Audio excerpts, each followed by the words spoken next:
என்ன நடந்தது? உங்களுக்கும் முக்தாருக்கு என்ன பிரச்சனை? ஒருத்தர் மேடையில தேர்தல் பிரச்சார கூட்டத்துல பேசுற பொய்ய, காமராஜர் கள்ளநோட்டு அடிச்சவங்களுக்கு ஆதரவாக இருந்தாருன்னு சொல்ல பொய்ய உண்மைன்னு நம்பி ஒரு ஊடகவியலாளராக பத்திரிகை தர்மத்தை கடைபிடிக்கக்கூடிய ஒரு நபராக முக்தார் அவர்கள் பேசுறது 100% தப்பு.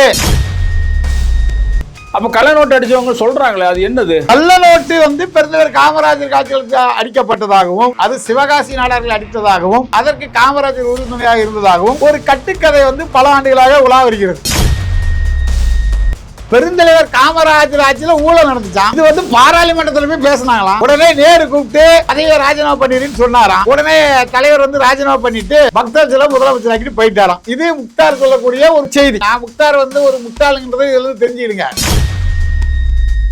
காமராஜர் மட்டும் பேசல, ஆர்ஆர் சமுதாயமே கள்ள நோட்டு அடிச்சுதான் பெரிய அளவுக்கு போனது. காமராஜர் ஆட்சி காலத்துல பல்வேறு கான்ட்ராக்டுகள், அதாவது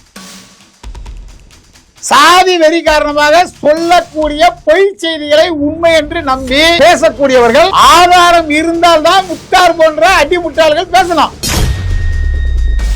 பெருந்தலைவர் காமராஜரை பற்றி தவறுதலாக பேசுறதுக்கு முக்தாரை கைது செய்து சிறையில் அடைக்கிற வரை நாடார் சமுதாயம் நிச்சயம் போராடும்.